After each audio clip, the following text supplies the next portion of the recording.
Son 3 décadas de destierro y desunión. 30 años de duro exilio, extranjero domicilio. Qué pena de son que canta. Saludos amigos de Cuba y su historia, parte de la programación en español de la WLRN, Canal 17, Televisión Pública. Mi nombre es Alberto Mura. En el día de hoy ustedes se van a sorprender, sé que se van a sorprender porque tenemos la misma invitada de la semana pasada, pero resulta que yo fui a la presentación de un documental, que obviamente ella trabajó en el documental y es parte básica y fundamental, y le dije, no, te tengo que llevar a Cuba y su historia nuevamente la semana próxima porque vamos a hablar de los hijos de la diáspora. Me refiero a ese documental que se presentó y por supuesto, pues con nosotros nuevamente Ileana Pérez Drago, que es la que hizo el libro Hierros de La Habana. Hoy vamos a hablar de los hijos de la diáspora. Bienvenido a Cuba y su historia. Ileana, dos semanas seguidas. Bueno, un privilegio. sí, la verdad. Muchas gracias por la oportunidad. Sí, fue estupendo, fue la presentación del documental, pero bueno, vamos a compartirlo con los amigos oyentes. Bueno, la verdad es que ha sido un placer estar en el Covex Center con el público asistente y comentando sobre hijos de la diáspora, viendo ese documental que he trabajado con mi hijo, yo he sido la productora. Qué bueno. Y mi hijo es un estudiante que ya se gradúa ahora en 3 meses, se gradúa de Miami-Dade College de la asignatura de la carrera de cine. Y bueno, esto lo hicimos siendo el estudiante, porque lo hicimos entre 2021 y 2023, durante 2 años. Y surgió un poco bueno, mi hijo nació en España, es español, se crió ahí hasta los 14 años, después vivimos 3 años en Panamá y ahora llegamos 7 años aquí. Pero yo te voy a interrumpir para ayudarte también, y para ayudar a los amigos televidentes. Vamos a ver el pedazo de documental, el anuncio del documental, para que nos ayude en todo el desarrollo de compartir con los amigos oyentes este tema. Además es un tema muy interesante en el sentido humano. Hijos de la diáspora, muchachos jóvenes que sienten a Cuba a pesar de que algunos ni la conocen. Veamos el documental.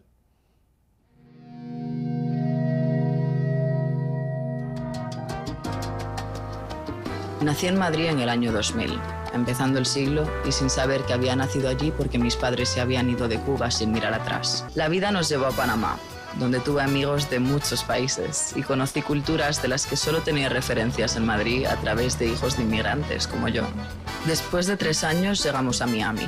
Vivir aquí me motivó a darle voz a nuestras historias, las historias de los hijos de la diáspora cubana. Durante el ataque lo atraparon, lo encarcelaron, lo torturaron. Bueno, lo que yo conozco de la familia mía es que ellos pertenecieron a los alzados del Escambray. Entiendo la parte que tuvo mi abuelo en expresar sus ideales y la consecuencia que eso tuvo. La gente en Cuba tiene miedo de hablar hasta dentro de su casa. Mi mamá está en presa 3 años cuando está protesta contra Fidel. Tortura aquí, poquita aquí, coloca canta por culpa de la guardia. Yo salí de Cuba a los 13 años. Nos asilamos en la Embajada del Perú en el año 80. A las 3 de la mañana. Y aquel bote en el medio del mar que parecía una cáscara de nuez, con el mar por allá arriba y de pronto el mar por allá abajo. Cruzamos la frontera por México, tenía todavía 6 años. La mamá de mi mamá es mexicana, se casó con un cubano y se fue para allá. Pues por ahí teníamos una vía pues fácil de escape, ¿no? Uno de los grupos que yo más he conocido en mi vida son los cubanos recién llegados. El apego que se tiene con lo mismo familia como vecinos, que es otra cosa que me doy cuenta que es diferente acá por la cultura. Ellos hablan con los padres de ellos quizás una vez cada 2 semanas y ellos se sorprendieron cuando les dije que yo hablo con mi padre todos los días. Mi padre nació en La Habana y mi madre nació en un pueblo perdido en las montañas en Perú. Siempre está la pregunta de, bueno, ¿y tú qué haces? ¿Te has todo a tu pueblo? Yo siempre decía, mi pueblo es La Habana, mi pueblo es Cuba. Cuba pasó a ser una parte de mi infancia plenamente. En la cultura de Cuba somos más liberales. Aquí es un país con muchas tradiciones. Una de las tareas más difíciles que tenemos con los niños es que tengan el español lo más a lo diario posible, que no sea un idioma lejano. Aunque viví en España, aunque vivo aquí, aunque vivo en China, yo soy cubano. Es el país que quisiera conocer, pero a veces no quisiera porque le ha causado mucho dolor a mi familia. Yo viví muy poco en Cuba. Somos más de otros países que de donde nacimos. Nunca sabes lo que va a pasar en el futuro. No sé, puede ser. No digo no. Casi todo el mundo que se va por nada, bien o mal, pero te mantiene. Todo el mundo quiere especular. Ay, mamá, que no va a querer. Qué interesante documental, Ileana. Bueno, te felicito nuevamente porque estuve con ustedes en el QA, pero además, cuando uno ve este documental, se le afloja el corazón. O sea, todo ese sentimentalismo y amor que tenemos por Cuba se pone sobre la piel. En fin, háblanos un poco, que interesante que hayamos podido pasar, aunque sea este trailer, este resumen, ¿no? Bueno, a ver, personalmente, yo como mamá de un hijo de la diáspora, me sentí muy motivada en hacer el documental porque quería ver cómo otros jóvenes que habían vivido lo que había vivido mi hijo, claro, sentían y cómo andaba esa cubanía en esos corazoncitos, ¿no? Cómo habían vivido este tema. Nos dimos a la tarea de pensar inicialmente qué preguntar. Queríamos que fuera un documental más humano que político, porque la política iba a salir de manera natural. Claro. No forzar las preguntas hacia temas políticos directos, porque la política estaba de telón de fondo y la política iba a fluir de todas maneras cuando hablaran. No. Entonces es un documental profundamente humano. Ellos, a pesar de ser jóvenes y a pesar de no haber vivido en Cuba, muchos ni la conocen, porque algunos salieron de muy pequeños y otros nacieron fuera y ni siquiera han ido. Esos son los que tienen muchas más incertidumbres, mucho más así como... Yo diría más tristeza, ¿eh? Sí, hay una tristeza porque date cuenta que viven en familias donde Cuba está presente. Claro. Aunque vivas en Israel, aunque vivas en Edimburgo, claro, aunque vivas en Ecuador. Entonces, hay algo latente en tu vida, ¿no?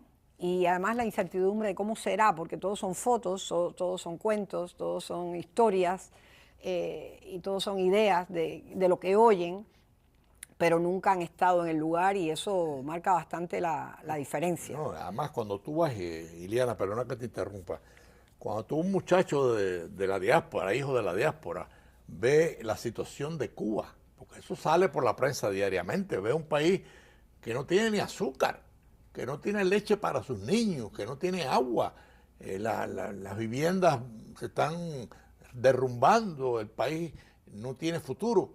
Eso, la tristeza es mucho más profunda, ¿no? Para esos muchachos, para esos hijos de la diáspora, ¿no? Claro.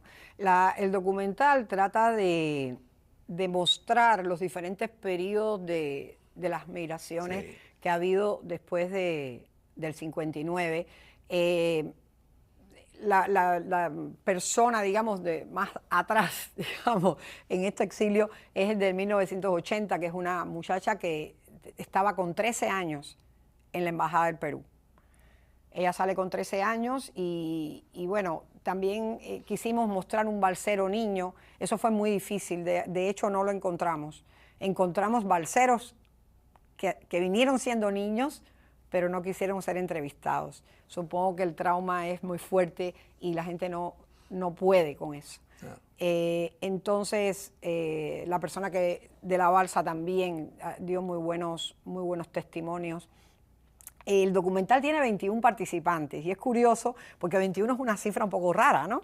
Y es que realmente había terminado en 20 y ya estábamos en edición, mi hijo estaba ahí editando y viendo cómo los temas y lleno de papelitos, todo viendo cómo planificaba y tal. Y yo voy a una fiesta y de casualidad ahí aparece una muchacha y me pongo a hablar con ella y era española, nacida en Galicia, y cuando empieza a hablar le digo, ay, yo te tengo que entrevistar, mira, estamos haciendo un documental, le digo todo tal, me dice, sí, dale. Una cubanita. Bueno, interesantísimo, porque es una chica de una aldea de Galicia, hija de una cubana con un español que se conocieron en Nueva York y que además venía los veranos a Hialeah. O sea, que era como, wow, ¿qué es Tenía esto? todos los componentes. ¿Qué es esto? ¿Qué cosa es esto? Qué difícil. Muy interesante. Sí. Muy interesante. Ella aportó unas entrevistas deliciosas. También tenemos otro participante que es nieto de una persona del directorio revolucionario que se exilió aquí en Miami en los años 50 cuando muchos jóvenes salían de Cuba huyendo de Batista. Sí. Entonces, yo me quedo un poco sorprendida y le digo, y ven acá, y qué raro que tu abuelo y todos usted, y tu familia no fue corriendo para Cuba en el año 59 como hizo la mayoría de las personas que se habían exiliado en los 50. Y me dice, y me dejó fría porque yo no tenía esa perspectiva, ¿no? Me dijo, no, es que mi abuelo conocía a Fidel Castro. Es mi abuelo lo conocía. Madame. Madame. Sí, yo lo conocí, claro. Entonces él me dijo, no, mi abuelo conocía a Fidel Castro y sabía que no.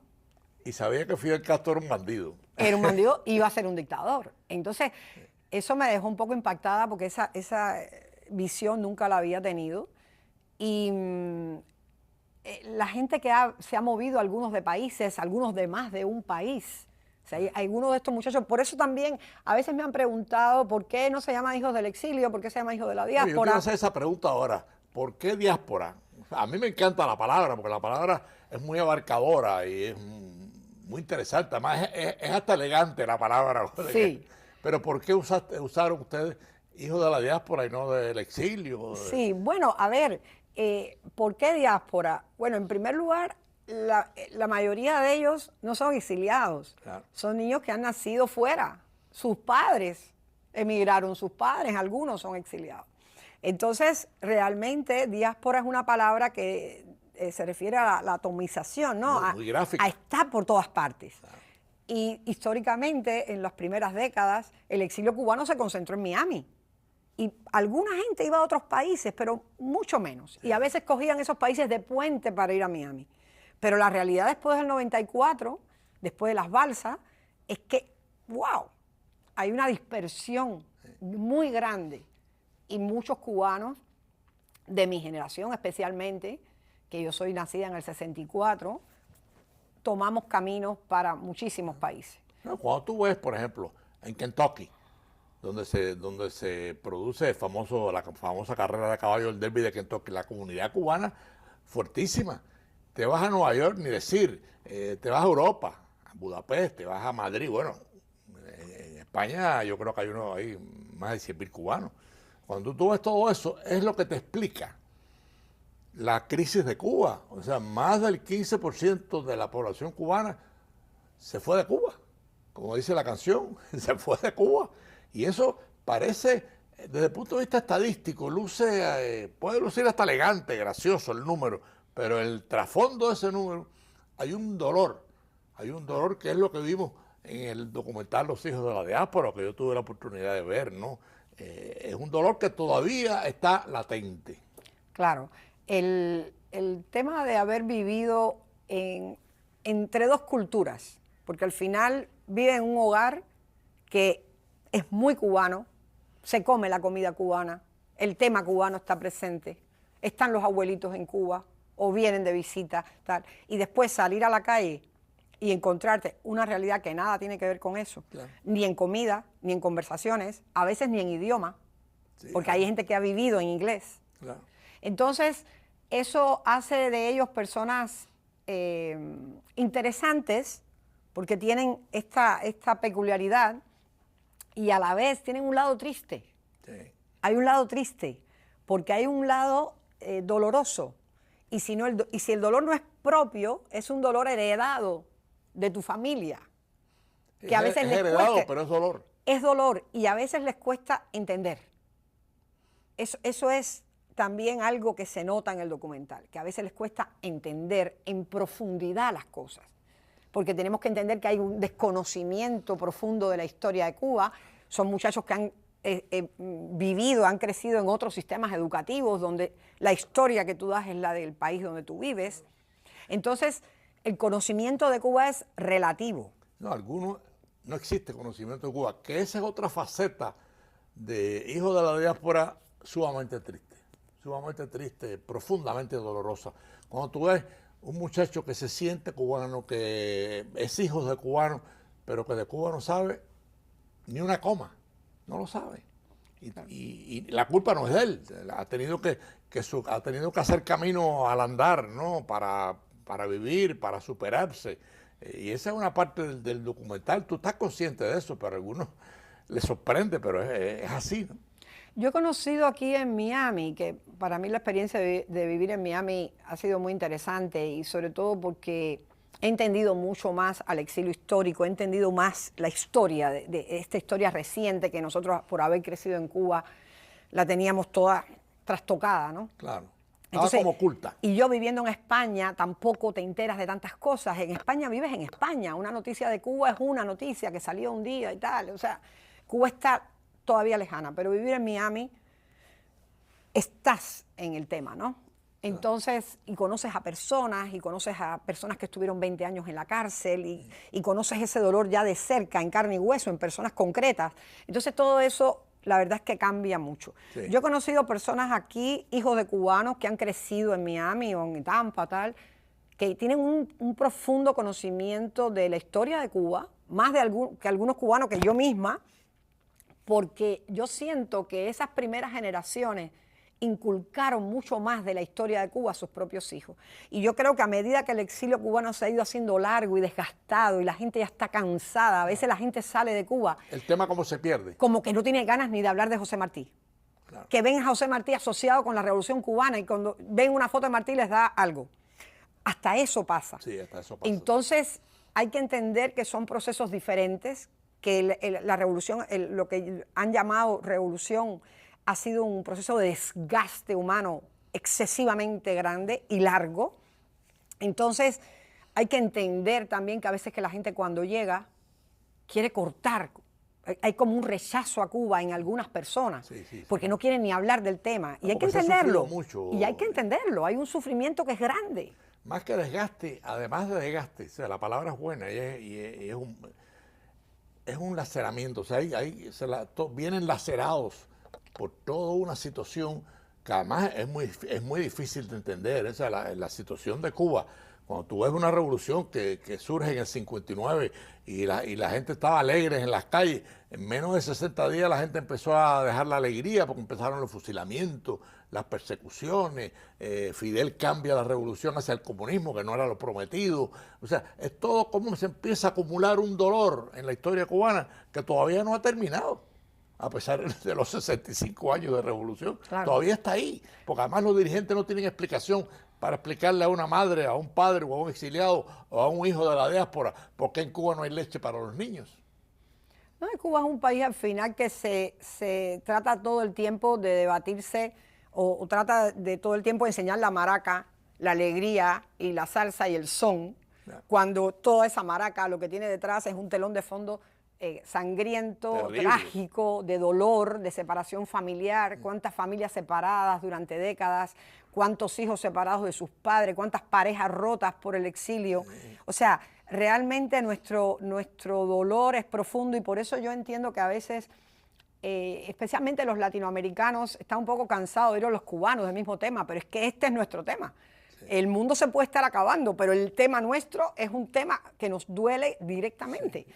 Y entonces, con hijos de la diáspora, y hemos tenido dificultades para colocar el documental en lugares y en universidades donde no se ha querido proyectar o donde profesores cubanos incluso me han dicho, ay, lo puedo proyectar con mis alumnos en mi clase, pero no se atreven a llevarlo a la sala universitaria porque hay mucho compadreo. No porque hay mucho compadreo con el gobierno de Cuba y la gente quiere seguir en el compadreo y soy profesor universitario, pero me gusta llevar a mis alumnos a la Universidad de La Habana y hacer un tallercito. Entonces, ¿cómo vas a poner mi documental? O sea, ¿cómo vas a poner Hijos de la Diáspora? Donde los jóvenes están enseñando una cara que no se quiere mostrar. Claro. O en Ecuador, que no lo pudimos poner en una universidad tampoco. Porque, ¿qué pasa? Que es inevitable. Que no se quiere oír hablar. En la izquierda no quiere oír hablar del dolor de Cuba. Claro, pero no para quieren. nosotros, para nosotros es inevitable tener que topar, por ejemplo, con los hijos de los fusilados, que hablas con ellos y te dicen, no conocí a mi padre y Fidel Castro me lo fusiló. O sea, que te quedaste sin padre. Eso parece una simpleza, ¿no? Eso es una profundidad humana que ¿cómo la resuelves? No lo sé. Bueno, el documental en cierto sentido explica este dolor, esta realidad, esta situación. Estamos obligados a compartirla con el mundo, aunque el mundo no quiera oírla. Claro, yo creo que al final la verdad triunfa y al final, bueno, trataremos de tener el documental abierto al público próximamente en algún streaming abierto. Eso me dijiste, que estabas planeando. Sí, posiblemente en abril, mayo, estén atentos que posiblemente tengamos el documental en Tubi, que es una plataforma nueva que está iniciando, bueno, ya tiene algunos años, pero se va a ver en Estados Unidos, en varios países latinoamericanos, en Inglaterra, en Canadá. Y si nosotros quisiéramos, te digo porque yo dirijo un periódico digital, y en el periódico digital pasamos documentales sobre Cuba. ¿Se podría pasar por ahí? Bueno, lo que pasa es que ahora mismo no lo podemos tener abierto al público porque vamos a estar en un streaming. Entonces hemos firmado un contrato y no se puede divulgar abiertamente, pero ya después podemos ver. Claro. Qué interesante, qué interesante. De todos modos, mira, el documental para nada es dramático. Sí, esa es una parte muy interesante. Es una tragicomedia. Porque la verdad que los muchachos son muy simpáticos, hay momentos muy divertidos en el documental y la edición de, bueno, mi hijo ha sido el director, editor, cámara y todo, ¿no? Hay partes porque de no ha humor habido en el presupuesto. Háblanos de Sí, ella, sí, ha habido partes de humor porque estos muchachos son jóvenes, son simpáticos, las preguntas que se le han hecho dan juego a cosas también simpáticas por las respuestas que dan, ¿no? Mi hijo tiene 25 años, va a cumplir 25 años, pero editó el documental con 21 a 23 años, o sea que es un documental súper dinámico, dura 1 hora, pero es 1 hora, me dice, mamá, yo he hecho este documental para la gente de mi edad, que no se concentra, que necesita cosas rápidas, dinámicas y tal. Entonces es muy dinámico y tiene muy buena energía. Yo creo que estos chicos transmiten cosas muy lindas, profundas, a la vez bellas, y sobre todo da esperanza. Es un documental que cierra con esperanza. Bueno, cuando haya posibilidades de presentarlo, se podría pasar por aquí también. Bueno, vamos a verlo. Su historia, cuando ustedes pasen la fase inicial y que tengan ya el documental, en cuanto se pueda, se comparta. Claro. La verdad, pues obviamente es importante que se extienda, ¿no? Hemos logrado ponerlo aquí en varias universidades, ya tenemos programado UM también, se ha puesto en FIU, en el COVEC, en el Tower, en el Cine Tower, en el Museo de la Diáspora fue la premier, en la tertulia de Joaquín Gálvez, la otra esquina de las palabras, fue en mayo pasado. En fin, no nos podemos quejar de la divulgación. Estuvimos invitados en el congreso que se hace anualmente por el Centro Cubano de Nueva York. En noviembre estuvo parte de esa sesión. Hacen un trabajo espectacular, ¿eh? Sí, todos los años tienen un congreso. Este año fue dedicado al exilio, con lo cual el documental encajaba muy bien y lo pudieron ver. Y siempre tenemos buenos comentarios. La gente le gusta. Es una lástima que hay algunas universidades que, por política, se niegan a conocer esta realidad, porque esto es parte de una realidad. No bueno, porque a veces el tema cubano es un tema, la gente se ha hecho ideas de las cosas que a veces no quiere cambiar y no quiere ver la realidad, pero es que la realidad es la realidad, no hay nada que opinar sobre esto. La Habana se está cayendo, el país está destruido, la gente está afuera, se sigue yendo. ¿Cuántas evidencias hace falta? O sea, ¿cuántas más? Porque ya de evidencias estamos ya sobrados. Esa es una buena pregunta, ¿cuántas más? ¿Cuántas evidencias hace falta? Para algo que no funciona, para algo que es una dictadura. ¿Por qué? ¿Por qué no se puede decir que es una dictadura en determinados círculos? Claro que lo es. Entonces, hasta la misma Europa juega a veces con las cosas. Entonces, ¿hasta cuándo? ¿Cuántas evidencias más? Sí. ¿Cuánta desgracia más hace falta que pase este pueblo para llamar a las cosas por su nombre y para poner las cosas donde tienen que estar? Yo estaba escuchando ayer, qué bueno que hables de eso, yo estaba escuchando ayer al ministro de Estado de Estados Unidos, que además es cubano, me refiero a Marco Rubio, hablando con una claridad tremenda de hasta cuándo Cuba va a seguir maltratando menores de edad, mujeres, encarcelándoles, hombres jóvenes, hombres mayores. Acaban de soltar a Félix Navarro, un hombre de 70 años, un patriota íntegro. Lo acaban de, no liberarlo, acaban de darle un permiso porque no está liberado. está excarcelado. ¿Hasta cuándo Cuba va a tener que padecer todas estas cosas, no? Bueno, ojalá Marco Rubio y otros que puedan ayudarnos a que esa tiniebla que ha oscurecido a Cuba pueda pasar y tener el sol y las playas y la gente bailando y volver a los festivales de música y a la alegría y a la producción y que el niño tenga leche y que no le falte el agua. ¿Hasta cuándo podemos nosotros pensar que eso va a cambiar? Tiene que cambiar. Estoy segura de que va a cambiar. Sí. No hay mal que dure 100 años ni cuerpo que lo resista, como decía mi abuela. Sí. No, y además tienes que estar orgullosa del producto de tu hijo, del documental, ¿verdad? Sí, para mi hijo también ha sido una experiencia muy interesante porque ha aprendido haciendo el documental. Porque hemos tenido, él ha editado, ha grabado, ha participado en todo, ha sido el que ha concebido y ha realizado. ¿Va a seguir en ese mundo? Bueno, le gusta mucho el tema del documental. Bueno. Evidentemente, el cine es un sector difícil, bastante difícil, sí. O sea que a lo mejor tiene que trabajar editando o haciendo algo para alguna televisora, pero tratando de hacer sus proyectos personales y buscando la manera de hacerlo. Pero es un apasionado de los documentales y yo creo que este documental, que el primer trabajo, digamos, largo que hace, ha sido una tremenda experiencia. Y para su lado cubano, aunque nació en España, por su sangre es cubana por los dos lados. ¿Se siente cubano? Él, aunque se siente español, Cuba está ahí. Cuba está ahí. Entonces, para él también ha sido importante acercarse a la historia de Cuba a través del documental. Porque haciendo el documental ha aprendido, ha visto los hechos. Hay que entender que estos muchachos no saben la historia, incluso la reciente. Sí.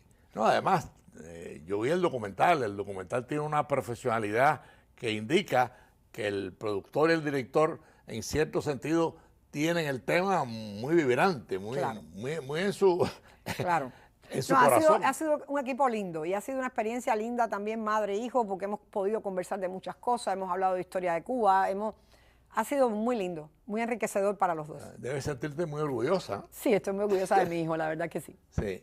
Entonces, bueno, pues ya estamos terminando el programa, el tema es muy doloroso, es muy triste. Haznos un resumen, Iliana, a los amigos televidentes, para que sepan que no nos olvidamos de Cuba. Claro, no nos olvidamos de Cuba y todas estas generaciones las últimas generaciones que han crecido o nacido fuera de Cuba, tienen a Cuba en su corazón, tienen a Cuba de algún modo en su futuro, sienten añoranza, tienen esa dualidad de ser del país donde nacieron, donde crecieron, pero también tener un pedazo de Cuba con ellos, ese pedazo de Cuba que llevan todas las familias cubanas consigo, a donde quiera que estén. Y como dijo uno de los participantes, yo soy 100% cubano, aunque viva en China, yo soy cubano. Bueno, Iliana, lamentablemente el tiempo ha terminado, te agradecemos muchísimo que hayas vuelto con nosotros en el tema de hijos de la diáspora, es un tema muy actual y muy vibrante. Gracias por tu presencia en Cuba y su historia nuevamente y amigos, nos vemos el próximo domingo a las 4:30 de la tarde.